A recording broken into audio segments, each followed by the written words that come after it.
कि जो संभल हिंसा मामला है, ये मामला जो है ये अडानी इशू से भी बड़ा इशू है। नो डाउट ये इशू बड़ा है क्योंकि जनता का इशू है और अडानी इसलिए क्योंकि जनता से जुड़ा हुआ मसला है। जनता के साथ जुल्म हुआ है, ज्यादती हुई है, उनके अधिकारों का उल्लंघन हुआ है, हत्या हुई है, इसलिए बड़ा इशू है।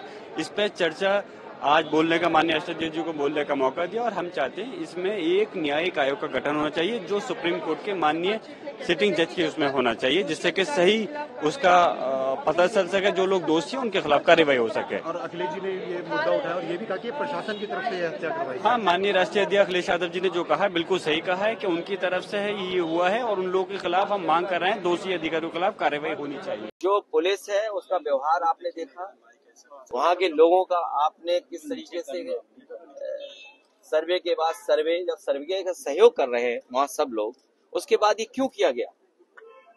सर्वे के बाद सर्वे और फिर पुलिस की गाली तो आपने किसी ने नहीं दिखाई। आप इतने अच्छे चैनल हो, राष्ट्रीय स्तर के चैनल हो, पुलिस ने जो गाली गलौज की है वो गालियां मैं नहीं दे सकता हूँ जो पुलिस ने गाली दी है। अगर मैं वो गाली दे दूं तो अनपार्लियामेंट्री भाषा होगी। आपने सब जानते हो कि किस तरह गाली दी। आप में से जितने साथी हैं, आपके प्रेस के लोग भी वहां मौजूद थे चुनाव के दिन। असली ये है कि दिल्ली और लखनऊ की लड़ाई है। लखनऊ वाले भी रास्ता वही अपना रहे हैं जो दिल्ली वालों ने कभी रास्ता अपनाया था। समाजवादी पार्टी कभी भी ऐसा नहीं होने देगी। समाजवादी पार्टी भाईचारा कैसे बने, शांति कैसे हो, विकास, खुशहाली, तरक्की कैसे हो, उस दिशा में काम करेंगे। हमारी मांग यही है कि निर्दोष लोग हैं जिन्हें फंसाया गया है, और फंसाया यूं गया है क्योंकि सरकार ने कराया है। ये सब कुछ सरकार का कराया हुआ ये सब कुछ है। सरकार चाहती थी कि चुनाव में जो वोट की लूट हुई है उस पर चर्चा नहीं हो। जिस तरह महिलाएं खड़ी हो गईं, रिवॉल्वर के सामने भी वो डरी नहीं, पुलिस की बदतमीजी के सामने भी नहीं डरी और वोट डालना चाहती थी। आप सब जानते हो कि जितने बाई इलेक्शन हुए उत्तर प्रदेश में सब जगह वोट नहीं डालने दिया गया और फिर ये संभल का इस तरह की घटना करा दी। जो अधिकारी हैं उन्होंने कराया है। जो वहाँ के अधिकारी संबंधित हैं बहुत ही खास सरकार के हैं, इसलिए जानबूझ करके सरकार ने मिलकर के और भारतीय जनता पार्टी ने अधिकारियों के माध्यम से अन्याय कराया। रास्ता जो कभी दिल्ली वालों ने अपनाया था वही यूपी वाले अपनाना चाहते हैं। और कितना खोदोगे आप, कितना खोदोगे आप? हर जगह खोदना चाहते हो। अरे जो दिखाई दे रहा हो उसकी तरफ तो जा ही नहीं रहे हो। मानसरोवर की तरफ भी चलो, वहां पे कैलाश पर्वत है, वो भी आए। और याद रखना, मैं आज कह रहा हूँ आपको, आप भी हो सकता है चले जाए, हम भी चले जाए। एक दिन वो आएगा कि वो देश आपको कभी जाने नहीं देगा, वहां पर दर्शन करने के लिए भी नहीं जाने देगा। तो उस तरफ कोई नहीं जा रहा। क्या मानसरोवर के बारे में नहीं सोचना चाहिए? कैलाश पर्वत के बारे में नहीं सोचना चाहिए? उसके बारे में कौन सोचेगा? आप यहाँ खोद रहे हो, खोद इसलिए रहे हो क्योंकि ये भाईचारा खत्म करना चाहते हैं। सब भाईचारा खो देंगे। श्री अखिलेश यादव जी, मैं धन्यवाद देना चाहता हूँ अध्यक्ष महोदय आपका।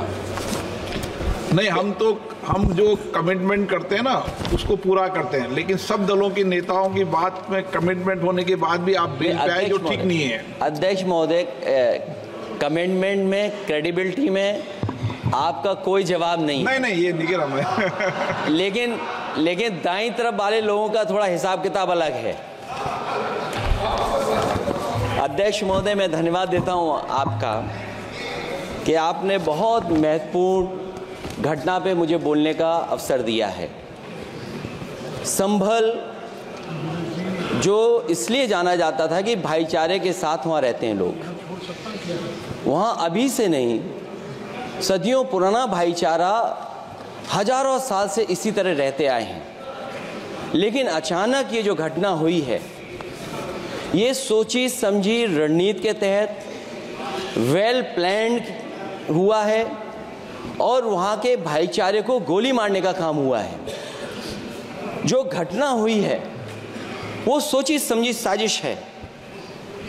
वहाँ जो खुदाई की बात लगातार अध्यक्ष महोदय देश में कोने कोने पर भारतीय जनता पार्टी और उनके सहयोगी और समर्थक, शुभचिंतक बार बार खुदाई की जो बात कर रहे हैं अध्यक्ष महोदय, ये खुदाई जो है हमारे देश का सौहार्द हमारे देश का भाईचारा, हमारे देश का गंगा जमनी तहजीब को खो देगा।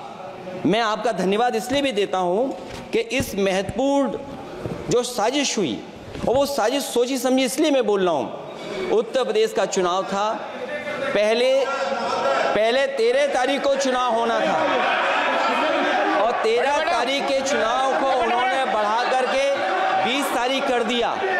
और इस जो घटना है मैं आपके सामने पढ़ना चाहता हूं। अध्यक्ष महोदय, ये यात्रा रुकी क्यों नहीं है? यात्रा ले जाओ दूसरी तरफ।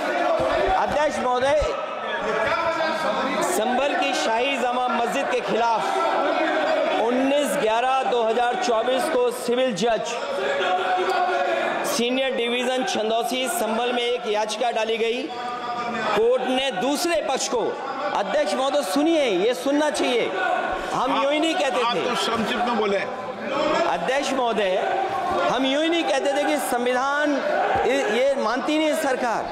हम यूं ही नहीं कहते थे कि संविधान नहीं मानती।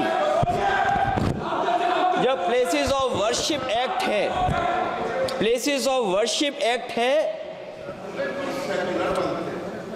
हम बनते तो बहुत कुछ हैं। संभल के शाही जामा मस्जिद के खिलाफ 19/11/2024 को सिविल जज सीनियर डिवीजन चंदौसी संभल में एक याचिका डाली गई। कोर्ट ने दूसरे पक्ष को सुने बगैर उसी दिन 19/11/2024 को सर्वे के आदेश दे दिए। ताज्जुब की बात है, संभल के जिलाधिकारी संभल और पुलिस अधीक्षक संभल आदेश को पढ़े बगैर 2 घंटे के बाद सर्वे के लिए पुलिस बल के साथ शाही जामा मस्जिद पहुंच गए। जामा मस्जिद की कमेटी, जनप्रतिनिधि, उलेमा इकराम, सभी अधिवक्ताओं ने सहयोग दिया। जिलाधिकारी संभल और पुलिस अधीक्षक संभल ने 2.5 घंटे सर्वे के बाद कहा, आप सब सर्वे पूरा हो चुका है और अब रिपोर्ट कोर्ट को भेज दी जाएगी। लेकिन दिनांक 22/11/2024 फ्राइडे को जुमे की नमाज के लिए लोग नमाज अदा करने के लिए जामा मस्जिद पहुंचे, लेकिन पुलिस प्रशासन ने बैरिकेड लगा दिया ताकि लोग नमाज न पढ़ सकें। उसके बाद भी लोगों ने संयम बरतते हुए नमाज अदा की और किसी प्रकार का विरोध प्रदर्शन नहीं किया। 29/11/2024 को कोर्ट की अगली तारीख तय थी। शाही जामा मस्जिद की कमेटी और मुस्लिम समाज के सभी लोग कोर्ट में केस की पैरवी के लिए तैयारी कर रहे थे, परंतु दिनांक 23/11/2024 की रात पुलिस प्रशासन द्वारा कहा गया 24/11/2024 यानी अगले दिन सुबह को दोबारा सर्वे किया जाएगा। शाही जामा मस्जिद कमेटी और अधिवक्ता ने कहा कि इस सर्वे तो मुकम्मल हो चुका है, अब दूसरे सर्वे की क्या आवश्यकता है? कोर्ट के आदेश का हमने पालन कर दिया। अगर दूसरे सर्वे कराना है तो दोबारा आदेश करवाएं, कोर्ट के आदेश के बाद हम दोबारा सर्वे करा देंगे।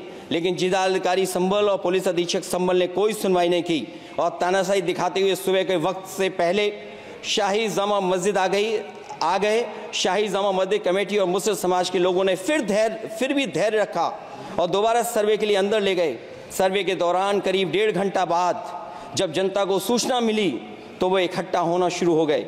लोगों ने सर्वे का कारण जानना चाहा तो सर्किल ऑफिसर ने उनके साथ गाली गलौज की और लाठीचार्ज करवाकर बुरी तरह जख्मी कर दिया।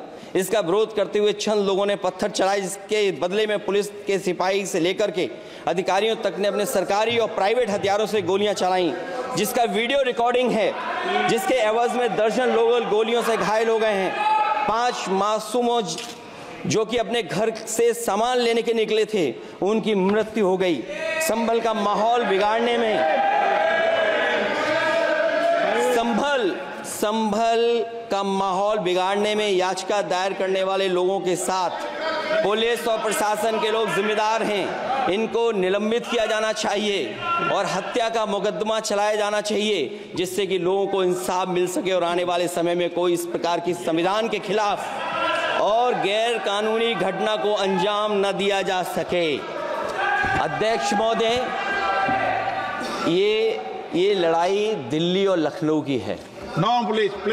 कभी दिल्ली पहुंचे थे जिस रास्ते, वही लखनऊ वाले उसी रास्ते पहुंचना चाहते हैं। उज्जर रमन सिंह जी